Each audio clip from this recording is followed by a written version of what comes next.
5 terrifying Japanese internet urban legends that will haunt you. Introduction. This is Japanese internet urban legends, 5 chilling stories. In today's video, we will explore mysterious tales born not from ancient folklore, but from modern message boards and internet forums. These stories spread online like wildfire, blending rumor, imagination, and unexplained phenomena. Some dismiss them as fiction, while others insist they've experienced them firsthand. Let's begin with perhaps the most famous of them all, Kisaragi Station. Kisaragi Station. The story of Kisaragi Station first appeared on a Japanese internet forum in 2004. A user calling herself Hasumi began posting in real time, claiming she had boarded a local train late at night in Shizuoka. At first, everything seemed ordinary, but soon, she noticed the ride was unusually long, and the train wasn't stopping at any familiar stations. Finally, the train halted at a place she had never heard of, Kisaragi Station. There were no station staff, no passengers getting off, only darkness and silence surrounding the platform. Confused but curious, Hasumi decided to step outside. She described a lonely, rural landscape, an old tunnel nearby, a steep mountain trail, and distant drums echoing in the night. Other users on the forum urged her to find a taxi, to call the police, or to get back on the train. But her posts grew increasingly frantic. She said her phone signal was weak, and every attempt to call for help failed. One user even searched maps and timetables, confirming that no station called Kisaragi had ever existed. As the minutes passed, Hasumi wrote that a strange old man appeared, warning her it was dangerous to be there. Terrified, she tried to flee, but her updates became shorter and more panicked. Her final message read something like, "I've been wandering for a while. I hear drums. I think someone is following me." After that, she never posted again. The thread ended, but speculation exploded.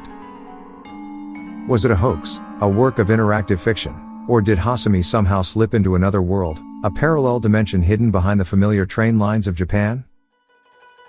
Even today, Kisaragi Station is one of the most famous Japanese internet ghost stories, inspiring novels, TV dramas, and even video games. And yet, the question remains.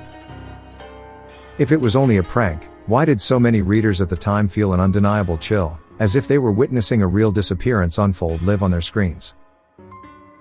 Hachishaku-sama. The legend speaks of a woman nearly 8 feet tall, long hair falling over a pale face, a broad hat and a long skirt that brushes the ground. Witnesses describe a hollow sound as she approaches, po, po, po, like someone knocking inside an empty well. She stands at the edges of fields and village roads, where houses thin and hedges become shadow.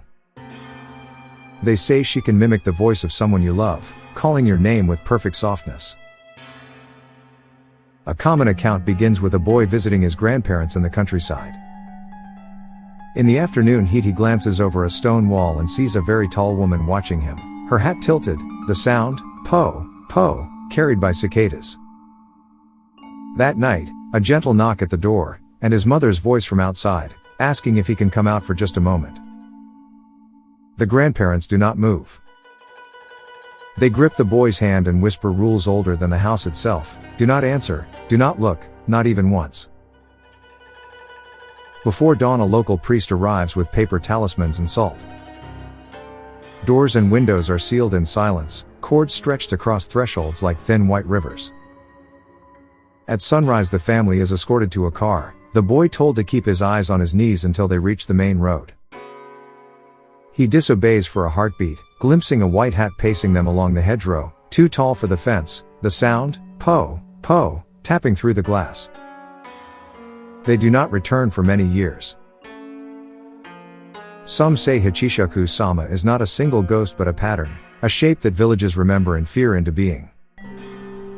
Her mimicry is a test of boundaries, voice at the door, breath at the mailbox, the polite request that makes you open the latch yourself. In one reading she is a caution against strangers and abduction, wrapped in ritual so children will listen. In another she is the worn edge of an older mountain spirit, turned dangerous where the old rules have thinned.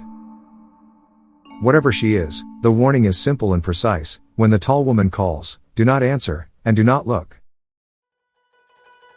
Kotori-bako. The name means little bird box. At first glance it looks harmless, an old wooden box, hand-carved, sometimes decorated with childish patterns or painted red like a toy. But in the stories, Kotori-bako is not a toy, it is a curse, crafted deliberately to destroy bloodlines, to punish entire families across generations. It is said to be made with nails, hair, bones, and the remains of infants sacrificed in hidden rituals. Each piece added layer upon layer of hatred into the wood. Accounts often begin the same way: someone finds the box sealed shut, heavy for its size. Children who come too close grow sick, women who touch it miscarry, men in the family begin to waste away without clear cause. The curse does not strike strangers, it follows bloodlines, seeking daughters, then granddaughters, until no descendants remain. Some versions say the box itself sings, a faint chirp like a bird when it chooses its next victim. In one tale, a group of villagers tried to burn a Kotori-bako, only to find the ashes reform the next morning, the pattern of a bird pressed into the soil. Another story tells of a priest who performed days of purification, chanting sutras until his voice failed, yet the curse only paused, never fully broken. Where the box is buried, flowers wilt. Where it is hidden, children fall silent and refuse to enter the room. Some researchers interpret Kotori-bako as a reflection of ancient grudges, created during feudal disputes where women and children were slaughtered to erase rival clans. The box became both a physical curse and a symbol, an artifact of vengeance too cruel to fade. In the end, the advice remains chillingly simple: if you ever see a small, heavy wooden box, sealed and humming faintly like a bird, do not touch it, and do not bring it home. Yamanoke. The name means something from the mountain. It is not a ghost in the usual sense, nor an animal, nor even a god. It is described only as a presence, a thing that should never be seen, yet sometimes follows people down from the mountains. Stories say Yamanoke is faceless, a shifting blur of flesh that copies human shape but never perfectly. The curse of Yamanoke begins with contact: a hunter, a hiker, or a villager encounters it in the deep forest, sometimes only hearing footsteps behind them, sometimes glimpsing a human figure with no features where the face should be. From that moment, they are marked. Those who are marked grow sick within days, their bodies weaken, skin grows pale, and soon they can no longer stand.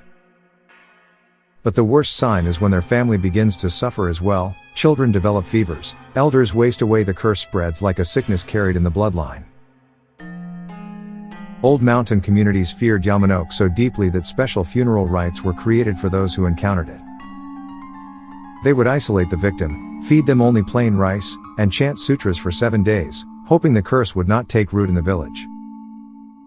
If the rites failed, the family was sometimes forced to leave, banished before the illness spread further. What is Yamanoke? Some believe it is a spirit born from the unmarked graves of travelers who died in the mountains. Others say it is the mountain itself, punishing those who wander too far from the path. There is no way to fight it. The only advice passed down is this: never speak to a stranger in the deep forest, and if you feel someone walking behind you in silence, do not look back. Rinfon. This story is less known outside Japan, but among those who've read it online, it leaves a deep unease. It began with a mysterious word appearing in old internet threads. Rinfon. No one knew what it meant, or where it came from, but those who spoke it, typed it, or even thought of it too long, claimed strange things began to happen. At first, it seemed harmless. Users reported hearing faint chimes, like wind bells, even when no windows were open. Others said they saw shadows pass behind them in mirrors, or that their screens flickered with unreadable text. But soon, the warning spread: never say Rinfon aloud, never write it down more than once. Each repetition was said to draw something closer. What exactly approached was unclear. Some claimed to hear knocking at their doors at 3 a.m., only to find no one there. Others swore they heard whispering in a language they couldn't understand, a voice just behind their ear. One chilling account told of a young man who documented his experience online. He admitted to saying the word aloud, testing if the curse was real. Within days, his posts grew frantic. He couldn't sleep, because the chimes never stopped. He described seeing a pale figure at the foot of his bed, silent, unmoving, watching. His final post was short, typed in all caps, "It's inside." After that, he was never heard from again.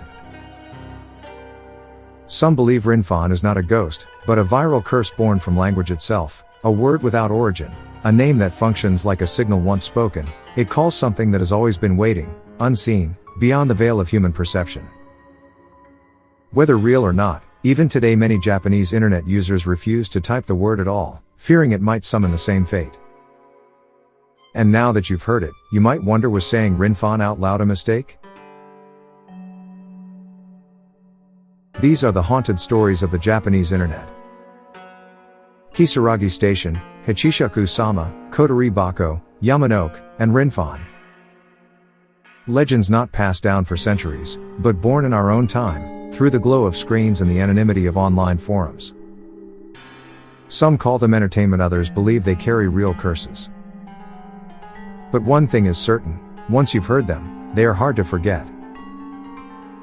This was 5 terrifying Japanese internet urban legends that will haunt you.